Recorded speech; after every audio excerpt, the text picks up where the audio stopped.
मुस्लिम देशों को बहुत चिंता है गाजा की, खासकर मुस्लिम देश जो है 56-57 फिलिस्तीन हटा दे, लेकिन सहानुभूति देंगे, शरण नहीं देंगे। मतलब ये सही है, जुबान पर उम्मा पर बात शरण देने पर आए तो साफ ना। मतलब अब कहाँ जाएंगे? गाजा के 20 लाख लोग, गाजा के 20 लाख लोग, उन्हें तो अपनों ने ही धोखा दे दिया ना। जो हम कह रहे थे ना गाजा से गद्दारी, क्यों, मैं समझाता हूं। मतलब जो मुस्लिम देश इस्लामिक ब्रदरहुड के नाम पर इजराइल और फिलिस्तीन के बीच छिड़े युद्ध की आग में घी डालने का काम कर रहे हैं, भड़का रहे हैं, उकसा रहे हैं, कह रहे हैं कि इजराइल जो कर रहा है वो सिर्फ फिलिस्तीनियों के लिए नहीं बल्कि इस्लाम के खिलाफ। कुछ मुस्लिम देश तो यहां तक कह रहे हैं कि गाजा में इजराइल घुस गया तो फिर मुसलमानों को कोई रोक नहीं पाएगा। भाई मुस्लिम देश गाजा से पलायन को मजबूर 20 लाख लोगों को शरण नहीं देना चाहते, मतलब सिर्फ भड़काएंगे, उकसाएंगे, लेकिन गाजा के लोगों को नहीं अपनाएंगे। कई मुस्लिम देशों ने तो साफ साफ मना कर दिया है कि नहीं भाई, गाजा के लोग नहीं, गाजा के शरणार्थी, अब ये जो वॉर हो गई है इसके बाद नहीं, गाजा के लोगों की उनके देश में नो एंट्री। ये वही मुस्लिम देश है जो कह रहे कि हम तुम्हारे साथ है, तुम लड़े चलो, इजराइल से लड़े चलो, हम तुम्हारे साथ हैं, लेकिन अपने यहां शरण नहीं देंगे। गाजा में रहने वाले फिलिस्तीनियों ने सोचा होगा कि सामने इजराइल है तो क्या हुआ, पीछे उनका भाई है, वो संभाल लेगा या संभाल लेंगे। लेकिन असल में ये जो मामला है फिलिस्तीनियों के लिए आगे दुश्मन पीछे भाई वाला नहीं है। आगे कुआं या आगे दुश्मन पीछे खाई वाला साबित हो रहा है। भाई नहीं, खाई है, वो भी नहीं लेंगे पीछे से। मुस्लिम देश भी शरण देने से मना कर रहे हैं इस क्राइसिस के बाद। क्या हुआ, पहले इजिप्ट ने इशारा दिया कि वो गाजा से आने वाले फिलिस्तीनी नागरिकों को अपने देश में शरण नहीं देगा, क्लियर नो एंट्री। आज खबर आई है कि जॉर्डन ने भी साफ कर दिया है भाई कि वो गाजा से किसी शरणार्थी को अपने देश में घुसने नहीं देगा। तुम लड़ो, इजराइल से लड़ो, मरो, कुछ भी करो, हम तुम्हारे साथ हैं, लेकिन शरण नहीं देंगे, तुम्हें अपने देश में शरण नहीं देंगे। मतलब फिलिस्तीन को छोड़ दें तो OIC यानी कि organisation for Islamic cooperation, OIC में अगर फिलिस्तीन को अलग कर दें तो 56 देश है, वैसे 57 कंट्रीज है, लेकिन फिलिस्तीन को अलग करें तो 56 इस्लामिक मुल्क है। गाजा के 20 लाख लोग पलायन को मजबूर है इस हिसाब से, और सबसे ज्यादा सहानुभूति मुस्लिम देशों को है गाजा से। तुष्टीकरण के चक्कर में यहां पर भी कई लोगों को फिलिस्तीन से सहानुभूति हो सकती है, गाजा से भी, लेकिन अगर 56 देश और 20 लाख लोग, इस हिसाब से अगर ये 56 मुस्लिम देश इनकी मदद को आगे आ जाएं तो मुश्किल से हर देश को सिर्फ मतलब 30-35 हजार फिलिस्तीनियों का अपने यहां शरण दे लेंगे, सिर्फ 35 हजार। लेकिन ना, मजाल है इनमें से कोई भी देश आगे आकर कह दे कि भाई फिलिस्तीनी हमारे ही भाई बहन हैं, हम रख लेंगे उन्हें। यानी एक तरफ तो इस्लाम के नाम पर दिखावे वाली यारी, और दूसरी तरफ गाजा के तड़पते बिलखते लोगों के साथ मुस्लिम देशों की यह सबसे बड़ी गद्दारी। क्या यही है इस्लामिक ब्रदरहुड का असली चेहरा? मतलब कहने को उम्मा, लेकिन शरण देने पर ना।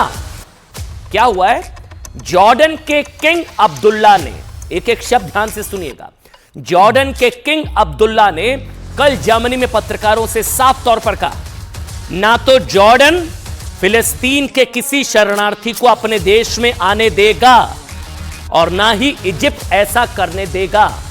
उन्होंने यह भी कहा कि जो भी मानवीय संकट है, ह्यूमैनिटेरियन क्राइसिस है, उसे गाजा की सीमाओं में ही सुलझाया जाए। मतलब जो खतरा इजराइल गाजा के लोगों से महसूस कर रहा है, वही खतरा उन्हें शरण देने में मुस्लिम देश भी इस क्राइसिस के बाद महसूस करें। हां, लेकिन मुस्लिम देशों ने यह जरूर साफ कर दिया है कि गाजा तुम बढ़े चलो, इजराइल से लड़े चलो, वो तुम्हारे साथ है, वो उनके साथ है, लेकिन शरण नहीं देंगे, शरण। Is a red line because I think that is the plan by certain of the usual suspects to try and create de facto issues on the ground. No refugees in Jordan, no refugees in Egypt. No refugee, no refugee, कोई शरणार्थी नहीं चाहिए। वहीं लड़ो Israel, हाँ तुम लेकिन लड़ो इजराइल से, भिड़ो, लड़ो, मरो, कुछ भी। अब इसमें से कई देश ऐसे हैं जिनका इस्लामिक मुल्कों के बीच काफी रुतबा रहा है। ये देश खुद को लगभग इस्लामी दुनिया का ठेकेदार मानते हैं, लेकिन इन्हें अपने धर्म के उन लोगों को शरण देने से परहेज है जिनके हक की लड़ाई लड़ने का दावा ये सारे देश करते हैं। तब आप सोचिए इसका कारण सिर्फ इतना है। क्या कारण हो सकता है? आप में से बहुत लोग सोच रहे होंगे कि मुस्लिम देश क्यों नहीं शरण दे रहे हैं फिलिस्तीन के शरणार्थियों को या गाजा के 20 लाख लोगों को। सिर्फ इतना है कि मुसलमानों को सताया जा रहा है जैसे शब्द इन देशों की राजनीति को तो सूट करते हैं, पॉलिटिक्स को तो सूट करते हैं। मुसलमान खतरे में, मुसलमानों को सताया जा रहा है, लेकिन अगर वही मुस्लिम इनके देश में आ जाए तो इन्हें अलग ही डर सताने लगता है। कुछ हद तक वाजिब भी है ये डर। अब मैं आज आपको थोड़ा सा इतिहास बताऊंगा, इसको एक एक शब्द को ध्यान से सुनिएगा। ये जो डर है ना मुस्लिम देशों का कि फिलिस्तीन या गाजा के शरणार्थियों को हम अपने देश में नहीं लेंगे, इसके पीछे की ना कुछ वजह है। डर वाजिब है। 1968 में जॉर्डन ने कहा नो रिफ्यूजी। 1968 में इसी जॉर्डन ने पैलेस्टीन लिबरेशन ऑर्गेनाइजेशन को अपने देश से ऑपरेट करने की इजाजत दे दी। जी हां, ये इतिहास है। तब पीएलओ जॉर्डन के साथ मिलकर इजराइल के खिलाफ युद्ध लड़ रहा था, और देखते ही देखते क्या हुआ, पीएलओ ने जॉर्डन के लोगों के बीच अपनी साख बना ली। फिर एक दिन ऐसा आया कि पीएलओ ने जॉर्डन के उस समय के राजा हुसैन का ही तख्ता पलट करने की कोशिश शुरू कर दी, और कई मौकों पर उनकी हत्या का भी प्रयास किया गया। इसके बाद जॉर्डन की सेना और पीएलओ के बीच गृह युद्ध छिड़ गया जो 1971 तक चलता रहा। इसलिए आज भी जॉर्डन फिलिस्तीनियों को शरण देने से घबराता है, इनको शरण नहीं देंगे। लेकिन शायद जॉर्डन को लगता है कि अभी शरण मांग रहे हैं, फिर एक दिन सत्ता भी मांग लेंगे। खैर 1970 में जैसे तैसे जॉर्डन ने फिलिस्तीनी लड़ाकों को बाहर का रास्ता दिखाया तो ये लड़ाके पहुंच गए कहां? लेबनान। 1975 आते आते लेबनान में बसे पीएलओ और उसके लड़ाके लेबनान के लोगों से गृह युद्ध लड़ने लगे। 1982 में जाकर फिलिस्तीनियों को लेबनान से बाहर निकाला जा सका। डर समझ रहे क्यों नहीं इनको लेना चाह रहे हैं लोग? शायद यही वजह है कि अब कई इस्लामिक मुल्क फिलिस्तीनियों को शरण देने से डरते हैं। सहानुभूति देंगे, शरण नहीं देंगे। लेकिन ये तो बात रही इतिहास की। देखिए जॉर्डन, लेबनान, इजिप्ट के अलावा भी दुनिया के कई इस्लामिक देश हैं, वो ये पहल कर सकते हैं। सब मिलाकर थोड़े थोड़े शरणार्थियों को अपने देश में बसा सकते हैं, 30-35 हजार। कई इस्लामिक देश तो ऐसे हैं जिनके पास अथाह पैसा है, जमीन की भी कोई कमी नहीं है, लेकिन अपने यहां कोई नहीं बसाना चाह रहा फिलिस्तीनियों को, गाजा के लोगों को। अभी क्राइसिस के बाद उन्हें फिलिस्तीनियों को शरण देने में कोई परेशानी भी नहीं होनी चाहिए, और ऊपर से उन्हें दुआएं भी मिलेंगी। वो तो साथ है, गाजा हमास के भी साथ है, कई मुस्लिम देश तो फिलिस्तीन के भी साथ है। इजराइल तो आतंकी मुल्क है उनके लिए, तो दे दीजिए शरण, बसा लीजिए अपने पास। लेकिन ज्यादातर देश बहाना करते हैं कि अगर उन्होंने शरणार्थियों को अपने यहां बसाया तो उन पर आर्थिक बोझ बढ़ जाएगा। लेकिन ये देश भूल जाते हैं कि अगर इरादा वाकई इंसानियत की रक्षा करना का हो तो कुछ भी किया जा सकता है। भारत से ही सीख लीजिए भाई।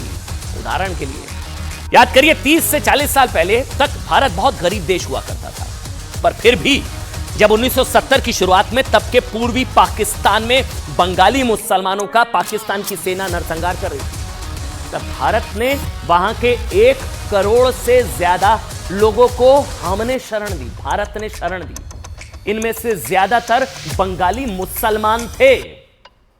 जब युद्ध खत्म हुआ और बांग्लादेश बन गया, तभी इनमें से ज्यादातर शरणार्थी अपने घरों को वापस लौटे, क्योंकि भारत का विश्वास हमेशा असली ब्रदरहुड यानी कि बंधुता, वैश्विक बंधुता में रहा है। इसलिए हम वसुधैव कुटुंबकम की बात करते हैं। मुस्लिम देश चाहें तो भारत से सीख सकते हैं, और पूरी दुनिया को एक परिवार हम लोग मानते हैं। बांग्लादेशियों को नहीं, फिलिस्तीन के लोगों को भी भाई शरण देने में भारत कई देशों से आगे रहा है। बताएं आपको, 2006 में भारत ने फिलिस्तीन के 165 लोगों को शरण दी। अब ये संख्या सुनने में आपको बहुत छोटी लग रही होगी, बहुत कम लग रही होगी, सिर्फ 165 को तो दी है। लेकिन इस्लामिक देशों को अगर छोड़ दिया जाए ना, तो भारत उन गिने चुने देशों में से रहा है जिसने फिलिस्तीनियों की मदद के लिए हमेशा हाथ आगे बढ़ाया, क्योंकि हम इस्लामिक ब्रदरहुड नहीं, वैश्विक बंधुता में हम यकीन रखते हैं। और भारत ऐसा सदियों से करता आ रहा है। सैकड़ों साल पहले जब पूरी दुनिया में इजरायलियों पर अत्याचार हो रहा था ना, और कोई देश उन्हें शरण देने के लिए तैयार नहीं था, तब भारत शायद अकेला ऐसा मुल्क था जिसने यहूदियों को बाहें फैलाकर उनका स्वागत किया था। आज भले ही भारत में सिर्फ 5000 यहूदी रहते हो, लेकिन जब यहूदियों पर संकट आया था तो भारत ने उन्हें न सिर्फ सुरक्षा मिली बल्कि सम्मान भी मिला, अपनापन भी मिला। जी हां, ईरान में जब पारसियों का उत्पीड़न शुरू हुआ तो उन्हें भी सबसे पहले शरण देने वालों में भारत ही था। तिब्बतियों पर जब चीन ने अत्याचार ढाने शुरू किए तो भी उन्हें सबसे पहले पनाह भारत ने दी। श्रीलंका में गृहयुद्ध छिड़ा तो दक्षिण भारत ने उन्हें अपना दूसरा घर मिला, दक्षिण भारत में। अच्छा, ये कहानी हमने आपको क्यों सुनाई आज? देखिए, ये कहानी हमने आपको इसलिए भी बताई ताकि जो लोग भारत को असहनशील, इनटॉलरेंट देश बताने की कोशिश करते हैं ना, सीए जैसे कानूनों को लेकर ये अफवाह फैलाते हैं कि अल्पसंख्यकों को देश से भगाने के लिए लाया गया कानून है। वैसे तो इंडिया के सिटीजन से लेना देना ही नहीं है सीए का, वो विदेशियों को नागरिकता वाला कानून है। वो ये समझ पाए कि भारत किसी के साथ उसके धर्म, रंग और उसकी संस्कृति की वजह से भेदभाव कभी नहीं करता, बल्कि हमेशा हारे का सहारा बनता है। और जो देश मजहब के नाम पर ब्रदरहुड की बड़ी बड़ी बातें करते हैं ना, वो असल में जरूरत पड़ने पर उसी मजहब के लोगों के मुंह पर दरवाजा बंद कर देते हैं।